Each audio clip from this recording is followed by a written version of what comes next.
Welcome.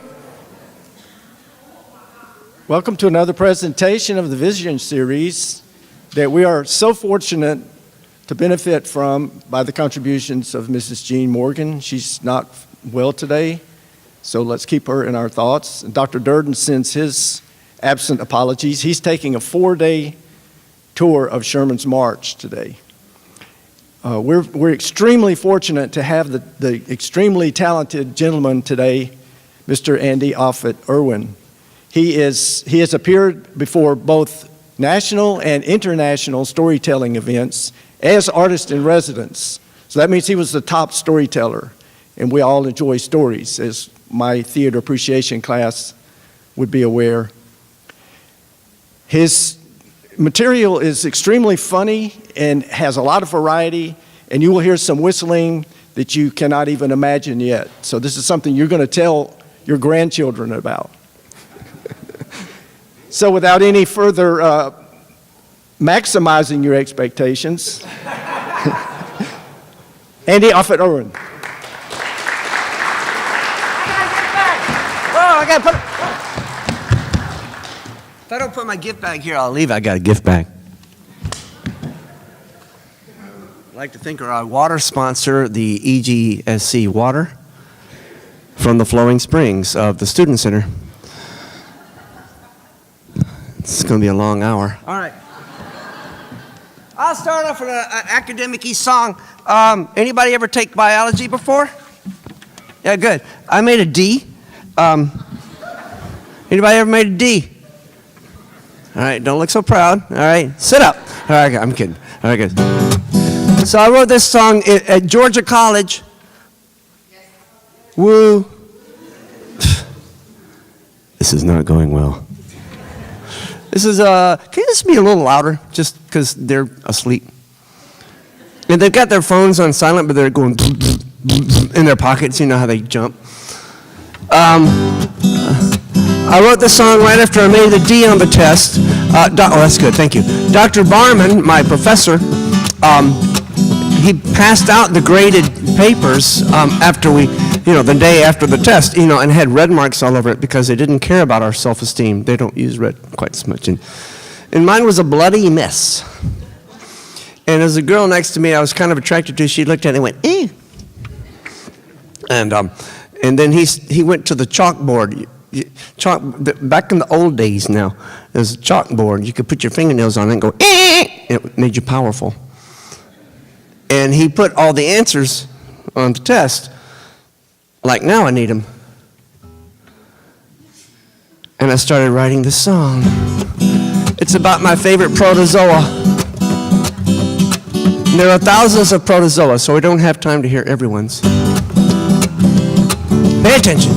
And this song's about the Chlamydomonas, you shaped like a pear.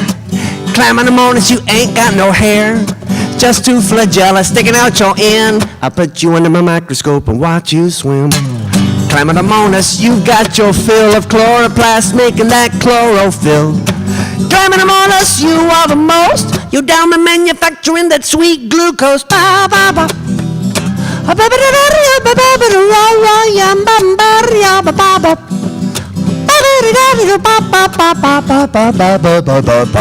The Chlamydomonas is a unicellular organism that manufactures chlorophyll from its chloroplast. Yeah, hey! It's a day gig, man. That's the way it is. The Chlamydomonas can reproduce both sexually or asexually. In other words, if they wish to have a relationship, that's fine, but if they don't feel it's compatible, they just split. Some of you haven't taken that class. All right, so PowerPoint presentation.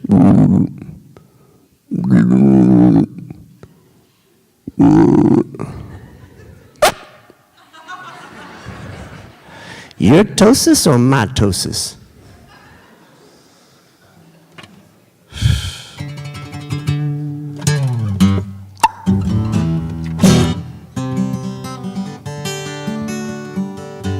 Chlamydomonas, my unicellular friend.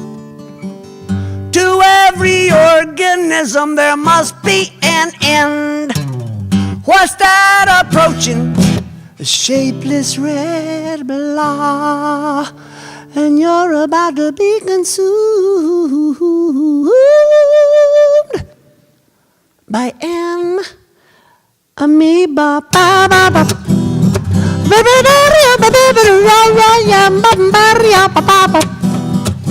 Come on, sing along. It's folk music. Here we go. Everybody sing. Here we go. You know it. Come on. Sing!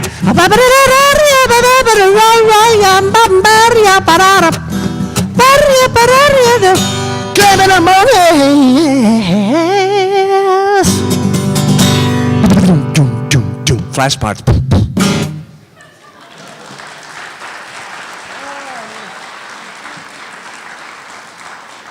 I'm going to take off my coat. I've already looked academic-y enough and met with the president and everything, and now it doesn't matter how I look. I'm sorry, I was nervous. Anyway, my Aunt Marguerite is 85 years old and only recently graduated from medical school. People usually say, oh, that's so unlucky. The way she explains this, I'm from Covington, Georgia. Anybody ever heard of Covington? Good. I am 6th generation Covington, Georgia. That's why my head is so small. And stay with me, all right? Just stay with me. And Aunt Marguerite, you know, the way she explains it, when she went back to medical school, she said, well, my girlfriends and I, our husbands have passed on, and we were tired of the bridge club and the garden club. So we all went back to medical school. We said there's 4 of us in all. 3 of us went to Emory. Y'all ever heard of Emory? That's where the CDC is. So if Andy coughs, y'all watch out. Mary Frances went to the Georgia College of Medicine in Augusta, and there's nothing wrong with that. And we opened a hospital in Covington called Southern Old Lady Hospital. We serve 2 purposes in our community. We're a hospice for people who won't admit it. Usually very conservative people, because the first time they ever heard of the word hospice was from Bill Moyers on the PBS, so they think death and dying is a liberal issue. All right. And we're the emergency room for the ashamed. You know, if you go to the big county hospital, the ladies there, the hospital auxiliary, the volunteers, they'll tell you business. But if you come to our hospital, we won't say anything. So Ray McFarland has the asthma. And he carries an albuterol inhaler in his pocket, you know, the asthma inhaler there. And he came to our hospital. Now, our hospital is an antebellum home, but like a lot of houses around here, it's been abandoned about 10 years. But it has 2 magnolia trees on the side, so we only have to paint the front. And we have a car portico, you know, with the carport, and we have an air hose bell there. Y'all are too young to remember air hose bell. Y'all remember air hose bell, don't you? Yeah, because in the old days, if you went to the service station, you'd go over a bell, go kang, kang, and the man would come out there to your car. You'd roll down your window, and he'd say a Cherokee word. He'd say, check her off for you. There are a lot of reasons y'all ought not laugh at that joke. Well, when Gene Cannon retired from his Pure Oil station, he sold us his air hose bell for $20, and we put it in there, and Ray had his albuterol inhaler, and he had an episode, he was driving, but he had a Sucret lozenge in the barrel there, and it went down into his esophagus. Sugar, don't cover your mouth when you laugh, that's rude. She did it again. I just said that was right. When you cough or sneeze, but when you laugh, open it, unless you have teeth that might fly out. But anyway, he had that secret. And he came in, bang, bang, oh, we have an emergency. Let's go see what it is. And there was, and we rushed him in there. Well, Mary Frances, who went to the Georgia College of Medicine in Augusta, she practices holistic medicine. Alternative cures you might not read about in the physician's desk reference there. And She went into the kitchen of our hospital. She came out with her favorite hot sauce. It's called Scorned Woman. And she put it in a little pill cup there. You know those little pill cups like which you might get your ketchup in at the McDonald's, you know. Except this is a medical supply, so it's $40. She put some of that hot sauce in there and said, drink this down. He was healed. Anyway, that's an ass Marguerite. I'm going to move this stool, and I'm going to take out my phone. It's my clock, so I won't run over, because we were just hanging out, having a good old time. Anyway, so now I know what time it is. Marguerite, I called her one day. Called her on the phone. She has a cell phone now. She got rid of her house phone. She got rid of her house phone when she realized the only time she used her house phone is when a politician called, or she had to use it to call her cell phone to find her cell phone. And now, one day, she had to push the button on the cradle to find the handset to call her cell phone, and that's just not good for your brain. So she got rid of the house phone. I called her on her cell phone. She said, hello. I said, we're going to go to the zoo. We were looking at a date. This was, around April. I said, we're going to go to the zoo. And I'm on the road a lot, and so it was a very specific time. So we're looking at a time to go to the zoo on this date, Zoo Atlanta. We used to be called the Atlanta Zoo, but not as nearly as fancy as Zoo Atlanta. The Atlanta Zoo. We want you to come with us. And she said, oh, let me look. And I could hear her turn the pages of her New Yorker magazine calendar, the one I give her every year because, I don't know what else to give her. And I told her the date. It was, about 6 weeks away. It was in the summer. She said, oh, that's a Saturday. I said, yes, ma'am. She said, oh, I'll have a funeral. I said, 6 weeks away. She goes, Andy, when you get to be my age, you book every Saturday for a funeral. And so I still want you to come. She was excited. She was excited because she had a new driver's license, and it was exciting to get a new driver's license. And you remember, you were 15, 16 not long ago. I got a license, I can drive. But then it's a tedium every 4 to 6 years. You got to get a new license. But she got she's 85, so she wanted to celebrate. And she went to the Quick Trip gas station to pay for her gas using her debit card. She had never done this in her life. She had always gone to full service gas stations. So she went to the Quick Trip. And have y'all seen those? You can pay at the pump with your card. Did y'all know that? Have you seen that, Sugar? It's amazing. Andy showed me how to do it. When it remove quickly, try again. Remove quickly, try again. You are old, go inside. And she went into the gas station. She paid for her gas with cash money. Y'all remember cash money? She paid for her gas with cash money, and she came out of the gas station to get into her 1968 Plymouth Fury, which is the last car her husband gave her before he died, because he hasn't given her any cars since. And I must tell you right now, she's been a widow a long time. Ask me how long Marguerite's been a widow. Y'all couldn't even commit. How long has Marguerite been? I've been a widow so long that when Charles passed away, he bought us his and hers tombstone. That's a better value. It's got both our names on it there. It's his name there, the year he was born, and the year he died. And then there's my name, the year I was born. And then there's a 19.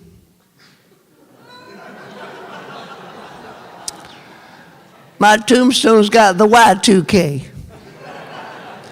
I called my nephew Andy. He thinks he's funny. He said, oh, calm down, Aunt Marguerite. It's not like it's etched in. Where was I? At the gas station. Anyway, she paid for her gas with cash money. She comes back to her car. Right as she's leaving the convenience store, she sees 3 sticks of firewood for $4.99. It's the dumbest thing she's ever seen in her life. 3 sticks of firewood for $4.99. $5. And she realizes at her age, every single day, she sees the dumbest thing she's ever seen in her life. She's thinking about what my Uncle Charles would say. My Uncle Charles, his definition of a fool, he used to say this: that man's such a fool, you can sell him a bale of pine straw in Georgia. Yes, we know people who have them come, the service comes, they sweep up the leaves and the pine straw and they sell it back to them. I am in the wrong business. He used to say, that man, you can sell him a bottle of water for $1.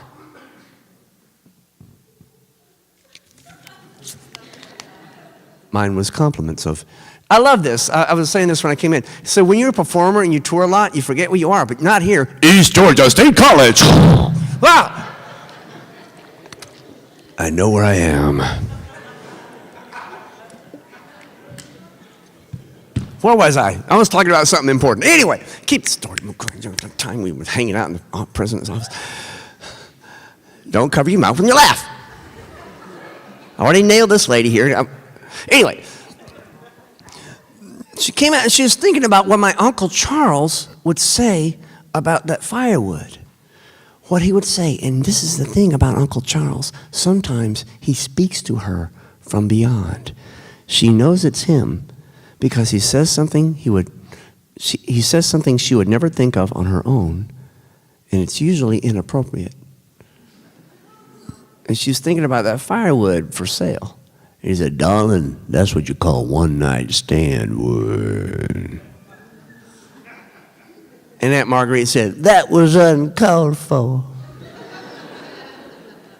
She got in her Plymouth, she started to drive, and she came to a four-way stop. Now, she had to go to the Belks. Y'all have Belks? No? That's where old people buy their clothes where I live. And it's true. And she's on her way to the Belks. Yeah, you know it. Yeah, I know it. You got to be of an age to get some of this. I'm sorry, y'all. She's on her way to the Belks department store to get new clothes because she was going to be Woman of the Year at the Hospital Auxiliary Gala. Now, when she became a doctor, she forgot to resign from the Hospital Auxiliary. And the person who's Woman of the Year is always an octogenarian who's still a biped. That way they might show up, once they book it. And she comes to a four-way stop. She loves four-way stops because it's the law to be courteous. And she makes the car rock back. She had read about that in the new book on how to drive because she just got her license. And then, oh, you were here first. You have a lovely day. Bye-bye. Oh, have a wonderful right turn. All right. Oh, you and I are both turning left. Do side do. And she goes into the intersection. And she makes that precautionary look to the right. And there on her right, the car's approaching. And it's flying. It's a huge black chromes pipe, blacked out windows, Lincoln Navigator, and it's flying, man, it's going fast. And she slammed on her brakes, and when she slammed on the brakes, she got rear-ended by the car trying to cheat on her turn. She's looking for the clutch that ain't been there since 1967. But when she got rear-ended, her glasses fell off, and her left foot found her glasses. And she's sitting there trying to assess if she's hurt her neck, and she looks at the blurry car, and it's still moving, but it's not going anywhere. But it's still moving, but it's not going anywhere. And the guy who rear-ended her tapped on her window. She rolled down her window. You had to do this to roll down the window. And he explains to her that that truck had spinners on the wheels. The wheels are still going even if the car ain't. And she said, well, driving for old people is hard enough without folks having practical jokes on their wheels. She pulled out her cell phone. She called me, Andy, I've been in a fender bender. I'm all right, but I need you to carry me home. And when I'm not in the South, this is true. When I'm not in the South, when I'm in, say, Oregon, I have to explain that carry someone means to transport in a motor vehicle. Okay, not to, she ain't heavy. So, I came and picked her up, and I put her in my car. We took her, the tow truck came and took her car to the Chrysler place. They were going to get on eBay to see if they could find her a bumper, because she doesn't really know they don't make those things anymore. And I said, where were you going? She goes, well, I just want you to carry me home. I said, I happen to know that you're going to be Woman of the Year at the Hospital Auxiliary. Were you going to go shopping for new clothes for that? How did you know that? I read it in the paper. Carry me home. So I took her home. And as soon as I took her home, she picked up the phone. She called Arnold's taxi cab. Now, Arnold's taxi cab is a small town taxi cab. You guys understand small town taxi cabs. If I say fly into LaGuardia in New York and I can hail a cab, that means I don't have to take public transportation. It's a sign of affluence. But a small town taxi cab means one of three things. You can't afford a car, you're too old to drive, or you have a DUI. See, Arnold comes, picks her up in his 1991 Ford Aerostar minivan. She gets in it. She can't see. She's riding along in that minivan. It has that nighttime smell to it, if you know what I'm saying. And he carries her to the belt. She said, keep your meter running. She goes in. She chooses a dress very quickly, a formal dress to wear. She hasn't had one since she's been a widow. She gets back in the van. She's waving at everything that goes by because she'd rather be thought of as an idiot rather than a snob. And she's thinking something that she thinks from time to time as she practices medicine and gets older. And we all get older. And we have these little aches and pains that surprise us and these little setbacks. And she thinks of those as signs from God as to how things may be in the future. It's a sign from God that she can't drive right now. And someday she knows she won't be able to drive anymore, but she wants to stay in her own home. And maybe this is what she'll have to do. She'll have to hire Arnold's taxi to carry her around 2 or 3 times a week. Well, she'll be able to do that. This sign from God. She was spotted by Sally Lynette. Sally Lynette, when I'm out of the South, I remind people that people from the South, we've brought so many things to the rest of the country. We've brought grits, the official state processed food of Georgia. We've bought some different kinds of speech, and of course we brought the rest of the country passive-aggressive behavior invented by Southern women. Sally Lynette's a realtor. She has a magnetic sign on her Cadillac. It's a hot air balloon embossed on this magnetic sign. It's a light pink Cadillac. She used to be in cosmetics. She has clear all black velvet hair. Her hair has been dyed black ever since that first gray hair appeared when she was in her 30s.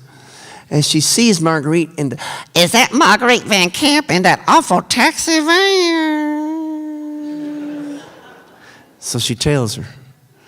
And Marguerite finally gets out of the Aerostar, and Sally Lynette pulls up to the curb in front of Marguerite's house. Sally Lynette's car is so fancy that she can roll down her passenger side window from the driver's seat. Marguerite, sugar, you all right? Oh, hello, Sally Lynette. I'm fine. I was in a little fender bender, but I'm all right. And my glasses are being fixed over at Dr. Wu's office now. And they're working on my car at the Chrysler place. Well, honey, you're not going to take that awful taxi van to the hospital auxiliary gala, are you, on Saturday? You're going to have your glasses and car back by then. No, sugar, I'm not. Well, let me carry you in my car. Let me pick you up and carry you. It'll be my honor. Let me do that for you. Please, I want to do something for you. Well, I reckon that'd be fine. Well, look, it begins at 7, but it's in Conyers now. It's about 20, 30 miles away. So we need to pick you up early. So I'm going to pick you up at 6:15 so we can get there early because people want to walk in and love on you. They just love you. 6:15, I reckon that'd be fine. I'll see you then. Bye, sugar. She takes off. Marguerite goes in the house. She's thinking, 6:15. If I tinkle at 6:12, I reckon that'll be fine. and young people, trust me, bless you, and I mean that. Trust me, when you get to be an age, it's going to be all about bladder management. Learn to manage your time now, so you'll know how to manage your bladder later. Sally Lynette owes Marguerite a favor, man, because one day Sally Lynette had an emergency, you know. She was driving one day, and she was on her way to show a house. She was eating a Subway sandwich and talking on her cell phone at the same time. She was driving with her knee, not that you've ever done that, and a kitty cat ran in front of her car, and she And she dropped her sandwich, and she had the old, Nokia clamshell phone that got caught in her hair, Her ringtone was the hustle. So she came to Marguerite's hospital, Southern Old Lady Hospital. Kang, kang. Oh, we have an emergency. Let's go see what it is. And she wrote down, And what is wrong with you, Sally Lynette? Marguerite, you gotta help me. I got this cellular mobile phone in my hair. Honey, you don't need us. You need a beauty parlor. No, I'm in pain. And you took a Hippocratic oath. You can't tell us so. well, here came Mary Frances with alternative cures. She pulls a bandage scissors out of her smock, goes, there you go. Of course, now she's got she was due to go to the beauty parlor. She's got a white swath. She looked like she was in sort of explosion, or she looked kind of like Pepe Le Pew. They rushed her inside, and they had to cut the hair, click, click, click, click. Well, Mary Frances is having a ball. She's using bandage scissors, cutting her hair. Marguerite and Joy went down to the drugstore to get her some Clairol Black Velvet. They came back, they washed it, and they dyed it, and now it's kind of limpy, It needs some product. They do colonoscopies. Open the drawer, pull out that tube. It's the abbreviation for Kentucky. You're the first one to get that one. And if you get it, you shouldn't be offended. And they put it in her hair, and it's kind of spiky now. And they put her in front of the mirror. I look 10 years younger. And they charged her Blue Cross Blue Shield plenty for that medical procedure. Well, the time came. The time came for Marguerite to get ready, and when you know you're going to have to be in a car for a long time, you kind of have to go to the bathroom. You save it up. And at 10 minutes after 7, not 12 minutes after 7, Marguerite's doorbell rang. The old door-mounted doorbells on Victorian houses? They kind of go ring, ring. Marguerite's hasn't made that sound in 70 years. It goes. Sally Lynette was there. Marguerite got up, went to the door, and opened the door, and a cold blast of air hit her. And Sally Lynette said, You ready to go, sugar? Marguerite said, I reckon so. Let me get my pocketbook. and when she got her pocketbook, she got a jacket as well. It was chilly. And she made her way out to Sally Lynette's car and sat down in that rolling sofa. And riding along, Sally Lynette's talking. Are you going to be all right, sugar? You going to be able to drive again? Oh, I'm fine. Marshall at the Chrysler place is looking on the eBay to find me a bumper. And my glasses are being worked on by Dr. Wu's optician. Now, Dr. Wu is from China. He learned all of his English in Covington, Georgia. And when you come from a foreign place and you learn the language, you learn to speak the way that the people around you speak. And when I take her to see him, he goes, Dr. Marguerite, how you doing, sugar? Sit over yonder in the chair, we fix up your eyeballs, darling. Yes, Dr. Wu's optician's working on my glasses. Dr. Wu, you go to that Dr. Wu? I most certainly do. He's been my ophthalmologist for 10 years. Well, he said I needed progressive lenses, and I said I'm a Republican. It's the only political joke I'm going to do today. That's it. And they're driving along, and it's a long drive. Man, they're going a long time. And Marguerite needs to go. And then she feels it. That warmth. Down there. She remembers feeling this when she was 16 years old. When she was 16 years old, she was in the truck of her second date with that boy, Charles, who later became her boyfriend, who later became her fiance, who was her husband for years and years. But this is their second date. Her mama would not let her go on a date with a boy in a car without another couple there. And there was another couple. They were in the bed of the truck. They were trying not to pay attention to him. And they're on their way to a high school basketball game, and Marguerite needed to go. And she turned, she said, Charles, she had a younger voice, Charles, I need to find a service station, sugar. Well, he was clueless because he was a boy. You know how they are. Well, what was that, honey? I need to find a service station. Honey, I put up gas and we're fine. I filled it up before we left. We're good. Don't you worry. A few more miles went by. Charles, we need to stop at a filling station, sugar. Baby, I told you, I filled up, I changed the oil, everything's fine. I told your mom I'd take care of you. A few more miles went by, too many miles. This is back when people had decorum, right? Before people like me would have work. And she said, Charles, I need. And it happened. That which we don't want to think about. And that's the bad news. Here's the good news. For the rest of their sweet, long marriage together, whenever Marguerite said, Charles, I need, she got what she needed. But now she's in Sally Lynette's car, and she said, Sally Lynette, I am so sorry, but I've had a moment of incontinence. It's a very big word. What's that, sugar? I've had a little accident.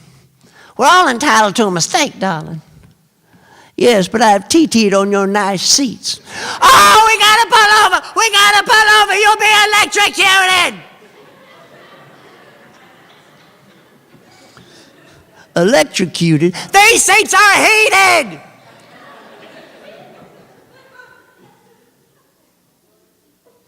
That's when she noticed that it wasn't turning cold. And it was dry. And she thought, maybe it was a sign from God as to how things may be someday. And she said out loud to God, Lord, that was uncalled for. Thanks.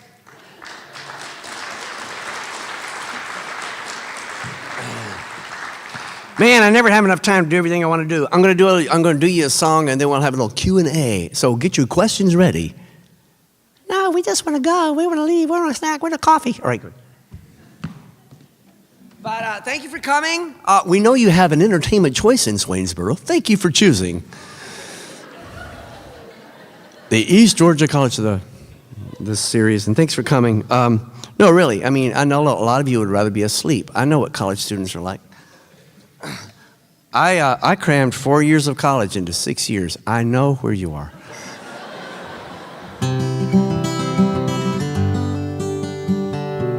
But thank you everybody for making it possible for me to come. I'm grateful as all get out, and hang out a little bit if you want afterwards. I am. I do have CDs for sale, but you're broke, so it doesn't matter. This is a song about storytelling, and that's what I do. I tell people, I do tell you people this who are interested in comedy. I cut my teeth on Bill Cosby and such people. And if they were starting out now, they wouldn't be on the comedy circuit. They'd be on the storytelling circuit because they tell long narratives, and they're not timing laughs per minute. And yes, I have done stand-up. If you want to ask questions about that, I'll answer them. But this is a song about storytelling specifically, and not just those of us who scam you by doing this on stage, but all of us who tell stories. And get the hell out of your device and look at people in the eye and start telling stories to each other, please. Ooh, he said hell. Ooh, he cussed. He cussed. And it's daytime. He cussed, and it's daytime. And then he's like this 50-year-old doing this raise the roof thing. It makes him look really lame. What a white guy. anyway, 50. I said 50. Closing out 57. Anyway, forget. I'm old enough to forget how old I am. And go and collect the stories from your elders. And listen, when you take stories from your elders, do this. Don't say, what was it like when you were young? Ask little questions to get to the big answers. What was your favorite food when you were a kid? How did you learn to drive? Ask a little question and sit back and listen to the digressions. When you're talking with people like that, the digressions are the best part. Everybody go, oh, you were so wise, Andy. That didn't last long, did it? No. Tarry here, where the stories never grow old, and you hear something new every time they are told, and it comes clear to tarry here, where it doesn't matter your age. And when we gather around the table, we all take the stage year after year. So tarry here. We're living now and we're all in this place. So be sure to smile at each passing face as it draws near. So tarry here. And then we all will see the me and you, the you and me. And as we leave these grounds, we can rejoice in what we found. So tarry here with Catherine and Jackie and Doc. And when we tell their tales, we stop the clock. I know they're here, they're tarrying here.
Tarry here, where the stories never grow old, and you hear something new every time they are told, and it comes clear to tarry here.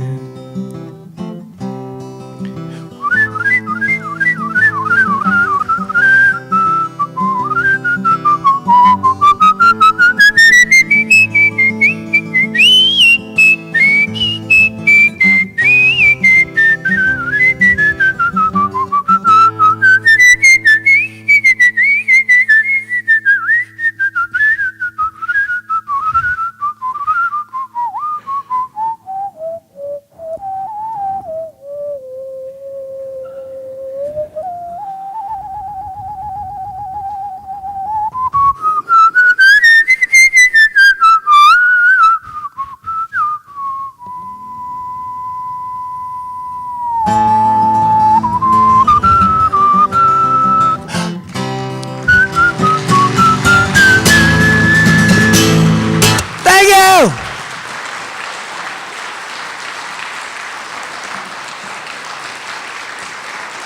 I'm going to walk off stage because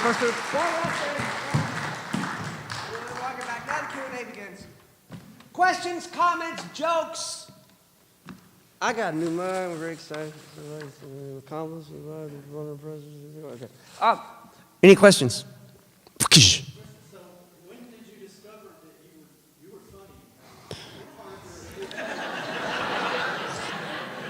No, I was always like the class clown and the noisemaker and all that stuff. I don't remember not, seriously, wondering why we laugh and being fascinated by laughter. I mean, E.B. White says humor can be dissected as a frog can, but the thing is destroyed in the process, and the innards are only interesting to the most scientific mind. Just like that. But I've always been fascinated by what is funny and how funny works, and the uses of funny. So, this was a light story. Some of my stuff is heavier, but I need a 2-hour show to get into the deeper stuff, to talk about racism, sexism, and unrequited love. And so as the difference between a humorist and a comedian is maybe the humorist has some serious work to do, and the difference between a humorist and a comedian is I play in more libraries and there isn't a 3-drink minimum. All my life, though, when I was a little kid. It's funny. I liked funniness. Yes, ma'am. Sir. Person. Can't. Sir. Sorry. Sir. Sir, yes, sir. Correspondence. I answered a question on a matchbook. No. It's like a language when I grew up. Anybody who's in education? Who wants to be a teacher? Do you guys? A bunch of you. I always tell the story about a teacher.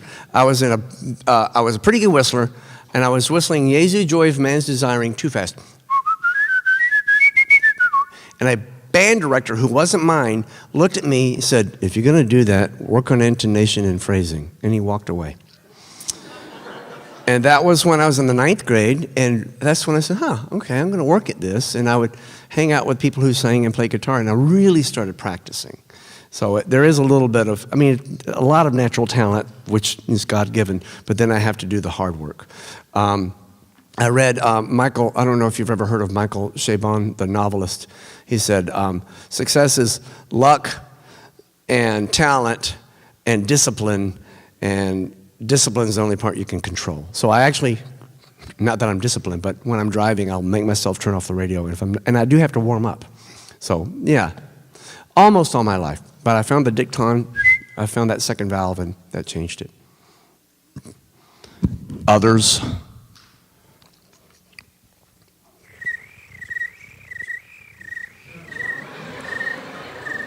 I'm dying up here, people.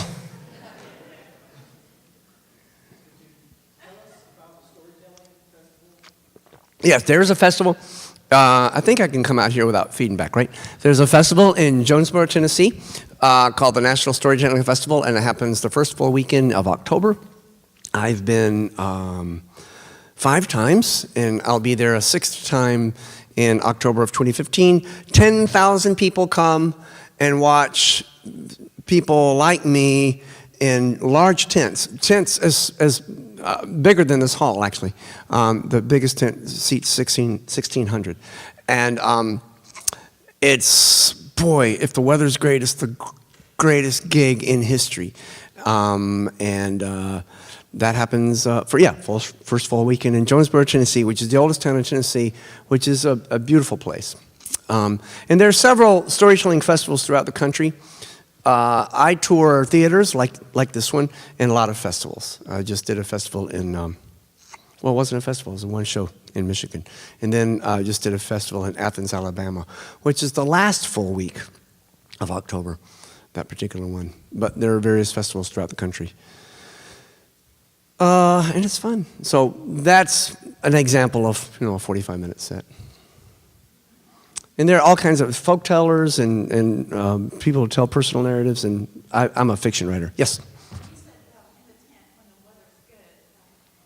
Well, my first festival was 2005. It was pouring down rain, and that was great too, because I'll just say I was never more jazzed than one particular show when it was SRO, it was standing room only, and people were still kind of hanging out with the umbrellas. But it did get cold, and pneumonia, it happens. It's not my fault. But no, but the tents are really waterproof. They really are waterproof. But you have to walk from tent to tent. What some people do is they sort of plant themselves in a tent and stay in one spot.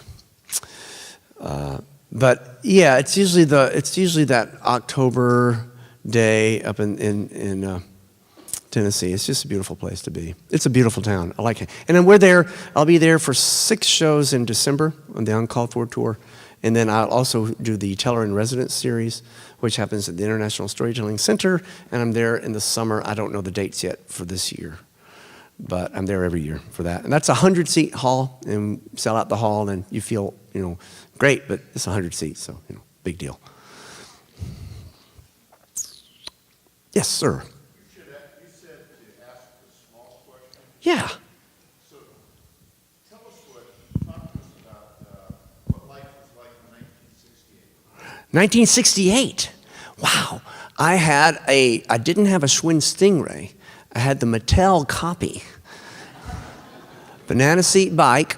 We were free-range feral children.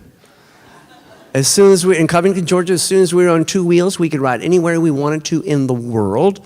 So we could ride from Covington, Georgia, to say Lake Tahoe, Nevada, as long as I was home 20 minutes after my mama blew a police whistle, and the tradition of my people. Actually, and I do a lot of work about talking about race.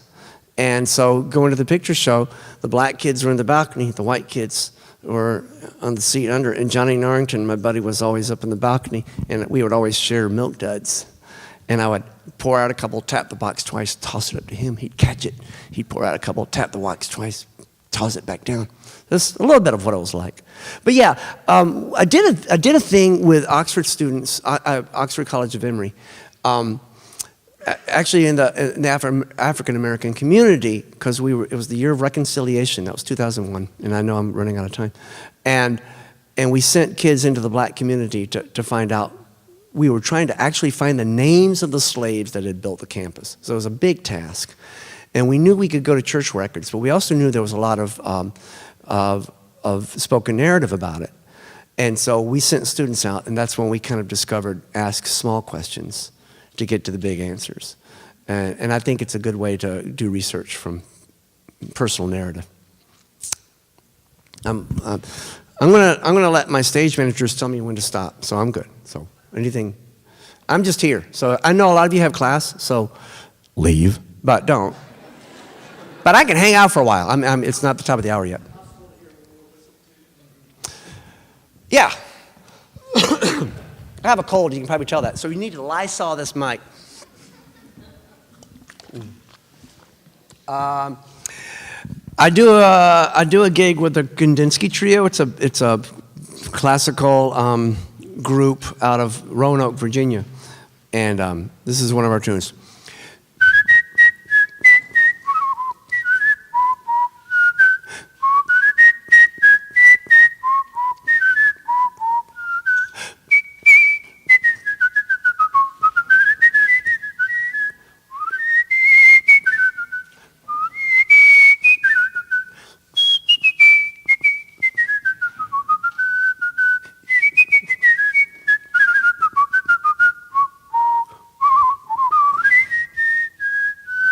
So that's Bach's Sleeper's Wake. And we do that. Thank you. It's classical, man. Thank you for coming, y'all. Thank you. Thanks for the question, woman, man in the blue shirt. I'm sorry. Sorry. Lights from my eyes. All right. Wait for the show to come to a complete and full stop. Keep hands and arms inside the theater at all times. Grab all small children firmly by the hair. And thanks for coming, y'all. All right. Thank you so much, Andy.